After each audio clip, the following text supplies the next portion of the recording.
السلام عليكم ورحمة الله وبركاته. ازيكم عاملين ايه؟ يا رب دايما بنعمة وصحة وستر. تساؤلات كتير جدا جدا جدا.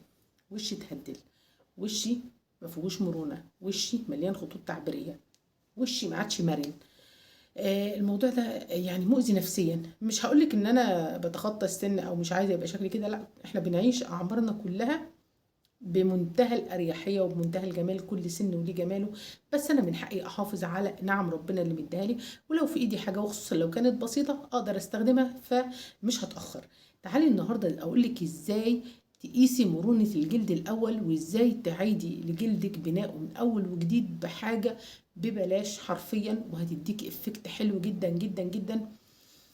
وعايزه اقول لك كلمتين الاول قبل اي حاجه. اوعي تمشي ورا الترندات اللي شغاله دي، بدليل انت بتروحي لدكاتره التجميل تلاقيهم يا اما عاملين التجميل وبايظين، يا اما مش عاملين خالص. في ترندات كتير جدا وهميه، فخليكي مع الطبيعي. وتعالي اقول لك هنعمل ايه. اول حاجه، ازاي اقيس مرونه الجلد واعرف جلدي مترهل ولا لا، ويعني اعرف جلدي في ايه. بصي، هتقرصي كده في خدك هنا كده، تقرصي كده، بصي اهو. بصي، لو جلدك رجع بسرعة يبقى جلدك مرن. لو جلدك خد وقت على ما رجع ومكان القرص علم، يبقى انت الكولاجين قل والدنيا عندك يعني مش احسن حاجة، محتاجة الوصفة اللي انا اقول لك عليها دي. الرز المخمر. الرز المخمر من الحاجات الحلوة جدا جدا جدا جدا. في تركة معاه كده، بتحوله حرفيا لفيلر. بتحوله حرفيا لفيلر. انت لو مشيتي على الوصفة دي اسبوعين ثلاثة، والله مش عايزة اقول لك ايه اللي هيحصل. جربيها وقولي لي. اولا هنعمل الرز المخمر. الرز المخمر ده بيتعمل ايه؟ بثلاث طرق. الثلاث طرق ايه هي؟ اول حاجه، نص كوبايه رز، نص كوبايه رز في كوبايتين ميه. نص كوبايه رز، كل نص كوبايه رز لها كوبايتين ميه. الكوبايه طبعا اللي بتعايري بيها كلها واحده، وتنقعيهم لمده 3 ساعات. وبعد كده تصفيه وتحطيه في البخاخات وتحطيه في التلاجة، تطلعي البخ وترجعيه تاني للايه، التلاجة. لانه لو خلتيه بره التلاجة هيزنخ والعياذ بالله ويعمل ريحة من اوحش الروايح. بكتيريا يعني. تمام. طيب، الطريقة التانية اللي هي ان انا اجيب نص كوباية الرز دي وانقعها برضو في كوبايتين المية. تمام كده. واسيبها لمدة يومين. كده بقى تركيزها عالي جدا. اللي انا هصفيه ده هيبقى بنسبة 1:3. يعني لو طلع معايا كوباية مية اللي هو مخمر الرز ده، هحط عليه كوبايات مية، 3 كوبايات مية عشان اعادله، عشان ما بوظش بشرتي. محدش يرجع يقول انا عملتها قبل اماني وطلعت بوظت بشرتي. ده اللي هو المخمر اللي هتنقعيه يومين. حاجة تانية خالص اللي هي نص كوباية الرز مع كوبايتين المية، وتعلقيها على النار لمدة من 20 ل 25 دقيقة. وبعدين تصفيها وتاخدي ده برضو هتحليه، لانه هيبقى تقيل جدا. هتحليه وهيبقى برضو بنسبة 1:3. الرز المخمر بيستخدموا اليابانيين علشان يرجعوا بشرتهم زي بشرة البيبيهات. تمام كده. تعالي بقى اقولك على حاجة كمان هتخلي سحر سحر سحر. الرز المخمر اللي انت عملتيه ده، اللي هي ايه، احنا اتفقنا ان النص كوباية رز بنحط عليها ايه، كوبايتين مية.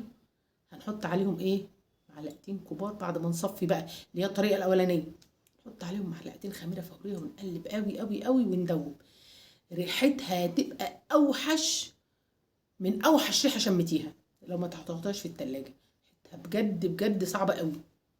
بكتيريا بتخلي البشره ملمسها فلافي، وبتخلي البشره ده البوتوكس اللي هو بكتيريا ضاره، ومن البكتيريا السامه، وبياخدوها يعالجوها ويحطوها لك في الابر ويحقنوها. انا كلامي اعملي سيرش على كلامي. من اروع الوصفات اللي ممكن تعمليها في حياتك. الرز المخمر للبشرة وللشعر من احسن الوصفات اللي ممكن تعيد ترميم وبناء الشعر والبشرة. والوصفة اللي انا بقولك عليها اللي هي مية الرز المخمر ومعاها الخميرة الفورية، من احسن الوصفات بديلة الفيلر حرفيا. والله بديلة الفيلر حرفيا. الثلاث طرق دول اختاري منهم الطريقة المناسبة معاكي. اولا، اوعي تسيبي البخاخات بره. اعملي بقى النص كوبايه دي هتعملي لنا كميه، فهتعبي منها بخاخات. تتهدي بقى انت وصاحبتك وتقسموا مع بعض، بس لازم تحطوها في التلاجة، دي اهم حاجه عندي. ثانيا، انت تسيبيه على البشره لما يشقق خالص، وبتمسحي بميه فتره. وبعدين تعملي ايه بقى، ايه اللي هنعمله عشان نحتفظ باللي احنا عملناه ده؟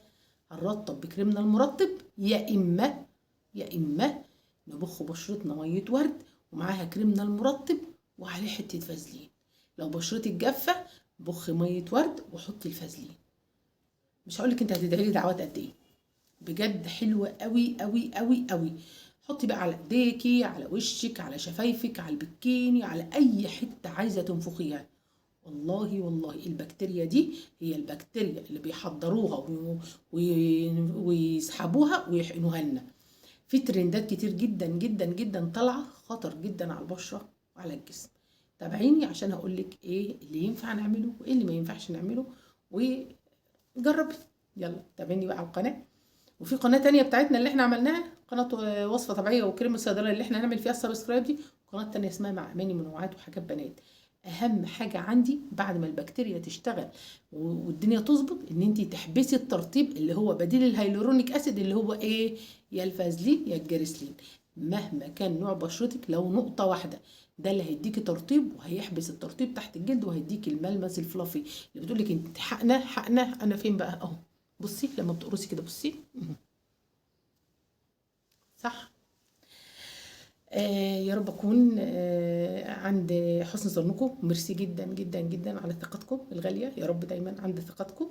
ولو سمحتوا سبسكرايب للقناه، انا عايزه القناه توصل للاول 100,000. احنا معانا 100,000، ده اقل ابلكيشن عندي في 100 و 200,000 والله. فعايزه القناه تكبر تكبر تكبر تكبر. تمام كده، يلا بينا.